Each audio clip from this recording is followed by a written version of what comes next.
আসসালামু আলাইকুম ওয়া রাহমাতুল্লাহি ওয়া বারাকাতুহু। আলহামদুলিল্লাহ ওয়াসসালাতু ওয়াসসালামু আলা রাসূলিল্লাহি ওয়া বাদ। সুপ্রিয় দর্শক, স্বাগত জানাচ্ছি Sinbad resort group Ramadan Kareem অনুষ্ঠানে, powered by Molla super salt, co sponsor Al Arafa Islam bank, Pubali bank, Dhaka resort এবং ইনফিনিটির সৌজন্যে। দর্শক সুন্দর এই আয়োজনে আমরা ইসলাম এবং জীবন ঘনিষ্ঠ বিভিন্ন গুরুত্বপূর্ণ বিষয় নিয়ে আলোচনা করে থাকি। আমাদের আজকের আলোচ্য বিষয় রমাদানের শেষ দশকের আমল। আর এই গুরুত্বপূর্ণ বিষয় আলোচনার জন্য আমাদের মাঝে রয়েছেন সম্মানিত দুজন অতিথি। প্রথমে রয়েছেন মাওলানা আহসানুল্লাহ নাসিরি, গবেষক। আসসালামু আলাইকুম। ওয়ালাইকুম আসসালাম। মোহতারাম কেমন আছেন? আলহামদুলিল্লাহ, আপনি ভালো আছেন? আলহামদুলিল্লাহ। এরপর রয়েছেন মুফতি নিজামউদ্দিন, কেমন আছেন মোহতারাম? আসসালামু আলাইকুম। ওয়ালাইকুম আসসালাম। তো প্রথমেই আমরা মাওলানা আহসানুল্লাহ নাসিরি আপনার কাছে আসবো যে রমাদানে আল্লাহ রাব্বুল আলামিন অবারিত নিয়ামত দান করেছেন, বিশেষ করে শেষ দশকে আল্লাহ রাব্বুল আলামিন ভিন্ন কিছু নিয়ামত আমাদেরকে দান করেছেন। তো এই ব্যাপারে যদি বলতেন আপনি। অনেক অনেক শুকরিয়া। আল্লাহ সুবহানাহু ওয়া তাআলা 12টি মাস দান করেছেন আমাদেরকে। তার মধ্যে আল্লাহ তাআলা কোরআনের ভাষায় রমাদানুল মোবারক মাস, মাহে রমাদান, এটি অনেক গুরুত্বপূর্ণ একটি মাস। তো এই গুরুত্বপূর্ণ মাসের মধ্য থেকে আল্লাহ সুবহানাহু ওয়া তাআলা প্রথম দশক এবং দ্বিতীয় দশক এর মধ্য থেকে আরও উত্তম এবং আরও শ্রেষ্ঠ করে দান করেছেন, সেটা হচ্ছে শেষ দশককে। এই শেষ দশকে এর গুরুত্ব এবং দামি হওয়ার কারণ হচ্ছে যে আল্লাহ সুবহানাহু ওয়া তাআলা মহাগ্রন্থ আল কোরআনকে এই শেষ দশকে নাজিল করেছিলেন। এবং এই শেষ দশকে এমন একটি রজনী রয়েছে, যে রজনী আল্লাহ সুবহানাহু ওয়া তাআলা কোরআনের ভাষায় বলছেন যে লাইলাতুল কাছে এই রজনীটি 1000 মাসের অপেক্ষা, লাইলাতুল কদর খায়রুম মিন আলফি শাহর, যা আল্লাহ তাআলার কাছে 1000 মাসের চেয়েও উত্তম, যা প্রায় 83 বছর 4 মাস প্লাস। আম্মা জান আয়েশা সিদ্দিকা রাদিয়াল্লাহু তাআলা বলেন যে বিশ্বনবী সাল্লাল্লাহু আলাইহি সাল্লাম এই মাসে শেষ দশকে যে পরিমাণের আমলের প্রতি মুজাহাদা করতেন, যে পরিমাণ আমলের প্রতি, আল্লাহকে পাওয়ার প্রতি মুজাহাদা, চেষ্টা, রাত্র জাগরণ যে পরিমাণ করতেন, তা অন্য কখনো দেখা যায় না। তো আমরা উম্মতে মুহাম্মাদি, আমাদের প্রিয় নবী সাল্লাল্লাহু আলাইহি সাল্লামের জীবন আদর্শের দিকে যদি তাকাই, তাহলে আমরা এই রমাদানের প্রতি মোটামুটি 5টি আমল দেখতে পাই। আল্লাহর হাবিব সাল্লাল্লাহু আলাইহি সাল্লাম বিশেষ করে যে 5টি আমল ছাড়তেন না। প্রথমত যে আমলটি আল্লাহর হাবিব সাল্লাল্লাহু আলাইহি সাল্লাম করতেন, সেটা হচ্ছে রাত্র জাগরণ, কিয়ামুল লাইল করতেন। এই কিয়ামুল লাইলের মধ্যে আল্লাহর হাবিব সাল্লাল্লাহু আলাইহি সাল্লাম আল্লাহ তাআলার কাছে ইস্তেগফার করতেন, দোয়া করতেন, দাঁড়ায় দাঁড়ায় নামাজ আদায় করতেন, কোরআন কারীম তেলাওয়াত করতেন, তাহাজ্জুদ নামাজ পড়তেন, রাত্র জাগরণ করতেন। তো এই পরিমাণে রাত্র জাগরণ করতেন, এই পরিমাণে রাত্র জাগরণ করতেন প্রিয় নবী সাল্লাল্লাহু আলাইহি সাল্লাম। তো আমরা উম্মত হিসেবে আল্লাহ তাআলার কাছে আমাদেরও উচিত যে এই মাহে রমাদানের শেষ দশকে রাত্রি জাগরণ করা। যে নবীর আগে পিছের কোনো গুনাহ নেই, আল্লাহ সুবহানাহু ওয়া তাআলা মাফ করে দিয়েছেন। এবং লাইলাতুল কদর তো বলা হয়েছে যে হাদিসে কারিমায় যে শেষ দশকে তোমরা লাইলাতুল কদর তালাশ করো, এবং বলা হয়েছে পরে শেষ দশকের বেজর রাত্রিতে তালাশ করো। তো শেষ দশকে এই জন্য লাইলাতুল কদরের জন্য আমাদের ইতিকাফ করতে হবে। তো যে রসুলের কোনো গুনাহ নেই, সেই রসুল এই পরিমাণে রাত্র জাগরণ করতেন, তাহলে আমরা উম্মত হিসেবে আমাদের অনেক গুনাহ, আমাদের আরও বেশি করা দরকার। তো হযরত মুহাম্মদ সাল্লাল্লাহু আলাইহি ওয়াসাল্লাম, আমরা দ্বিতীয় নম্বর যে আমলটি রাসূল সাল্লাল্লাহু আলাইহি ওয়াসাল্লামের জীবন থেকে পাই, সেটি হচ্ছে তিনার পরিবার সদস্যদেরকে জাগিয়ে দিতেন। বিশ্বনবী সাল্লাল্লাহু আলাইহি ওয়াসাল্লাম আরও অনেক নফল ইবাদত রয়েছে, যে আপনার এই যে দ্বিতীয় নম্বর আমল, এখান থেকে আমরা আপনার কাছে আসবো মোহতারাম। আমরা জানবো যে লাইলাতুল কদর তো মোহতারাম বললেন, যে এরপরে আমরা রমাদান এই লাইলাতুল কদর প্রাপ্তির জন্য যে ইতিকাফ আছে, ইতিকাফ সম্পর্কে যদি আপনি বলতেন। আলহামদুলিল্লাহ রাব্বিল আলামিন, ওয়াসসালাতু ওয়াসসালামু আলা আশরাফিল আম্বিয়া ওয়াল মুরসালিন, আম্মা বাদ। আলহামদুলিল্লাহ মুহতারাম, খুব সুন্দর প্রশ্ন করেছেন। ইতিকাফ এর আবিধানিক অর্থ হলো অবস্থান করা। শরীয়তের পরিভাষায় ইতিকাফ বলা হয় ইবাদতের জন্য মসজিদে অবস্থান করা, নিজেকে আবদ্ধ করে রাখা। নিজেকে আবদ্ধ করে রাখা। প্রাথমিক পর্যায়ে ইতিকাফ হলো 3 প্রকার: ওয়াজিব ইতিকাফ, সুন্নত ইতিকাফ এবং মুস্তাহাব ইতিকাফ। যদি কোনো ব্যক্তি মান্নত করে নেয় যে আমার এই কাজটি হয়ে গেলে বা আমার এই অসুস্থতা ভাব দূর হয়ে গেলে আমি ইতিকাফ করব, নিঃসন্দেহে এটা তার জন্য মান্নত হয়ে গিয়েছে, এটা ওয়াজিব হয়ে গিয়েছে, তাকে ইতিকাফ করতে হবে, এটা তার জন্য ওয়াজিব। 2 নম্বর সুন্নত ইতিকাফ, রমাদানের শেষ দশকে যে ইতিকাফ, এটা নিঃসন্দেহে সুন্নতে মুআক্কাদায়ে কিফায়া ইতিকাফ।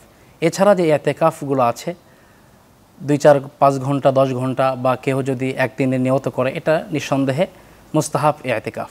সুতরাং এই ইআতেকাফ এই রমাদানের শেষ দশকে অত্যন্ত একটি গুরুত্বপূর্ণ একটি ইবাদত, যা রাসূল করিম সাল্লাল্লাহু আলাইহি ওয়াসাল্লাম রমাদানের রোজা ফরজ হওয়ার পর থেকে নিয়ে তিনি আমৃত্যু পর্যন্ত এই ইআতেকাফ করেছেন, কখনোই তিনি ছাড়েন নাই, হরহামেশাই। অথচ আমাদের মাঝে এমন লোক আছে যে রাসূল সাল্লাল্লাহু আলাইহি সাল্লাম আমৃত্যু পর্যন্ত ইআতেকাফ করেছেন, আমরা ইজি কাজে হরহামেশাই ব্যস্ততার অজুহাত খাটিয়ে আমরা আমরা গুরুত্ব দেই না, ইআতেকাফ করি না। ইআতেকাফের একটি বিধান হয়েছে, যদি কোনো মহল্লায় যদি একজন ইআতেকাফ না করে সকলেই গুনাহগার হবে, এজন্য ভাড়া করে। অতএব আপনি চমৎকার করে বলছেন। এখান থেকে আপনার কাছে ফিরবো। দর্শক, আয়োজনের পর্যায়ে সময় হলে একটি বিরতি, ফিরছি একটু পরেই, ততক্ষণ আমাদের সঙ্গেই থাকুন।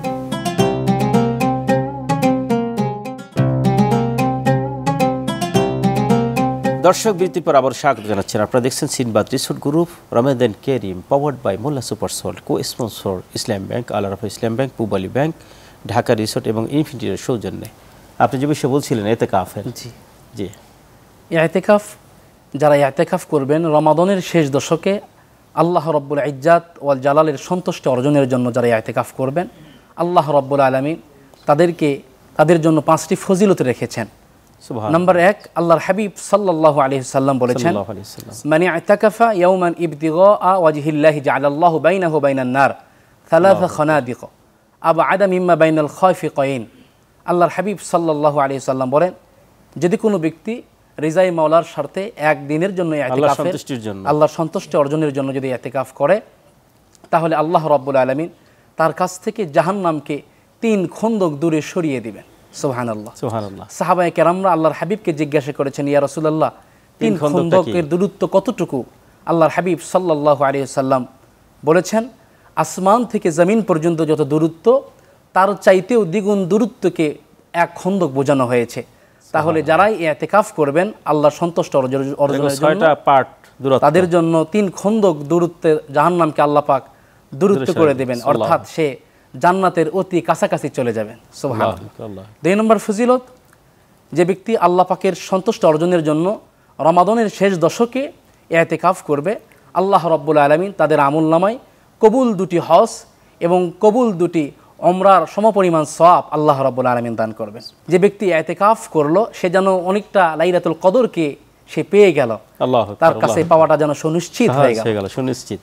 যে ব্যক্তি আল্লাহ পাকের সন্তুষ্টি অর্জনের জন্য ইআতেকাফ করবেন, আল্লাহ রাব্বুল আলামিন মসজিদে ইআতেকাফ থাকার কারণে সে ব্যক্তি যেই সমস্ত ভালাই কাজের মধ্যে, কাজকামের মধ্যে নিজেকে শামিল করতে পারে না, নিজে উপস্থিত হইতে পারে না, উপস্থিত না হওয়ার কারণে আল্লাহ রাব্বুল আলামিন প্রত্যেকটা ভালো কাজের সওয়াব তার আমলনামায় আল্লাহ রাব্বুল আলামিন দান করে থাকেন। চমৎকার করে বলছিলেন। এবং 5 নম্বর ফজিলত, আল্লাহর হাবিব সাল্লাল্লাহু আলাইহি ওয়াসাল্লাম বলেছেন, যদি কোনো ব্যক্তি আল্লাহ পাকের সন্তুষ্টি অর্জনের জন্য ইআতেকাফ করে থাকেন এবং শেষ দশকে বেশি বেশি কান্না বিজড়িত কণ্ঠে আল্লাহ রাব্বুল আলামিনের কাছে ব্যথিত অন্তর নিয়ে আল্লাহ পাকের কাছে চাইতে পারেন, আল্লাহ রাব্বুল আলামিন তার জিন্দেগির তামাম গুনাহগুলো মাফ করিয়ে তাকে সদ্য ভূমিষ্ঠ শিশুর ন্যায় নিষ্পাপ করে আল্লাহ পাক তাকে ফিরিয়ে দেন। চমৎকার করে মোহতারাম আপনি বলছেন। আল্লাহ রাব্বুল আলামিন ইআতেকাফ করার, যে ইআতেকাফের গুরুত্ব অনুধাবন করে আমাদেরকে ইআতেকাফ করার তৌফিক দান করুন।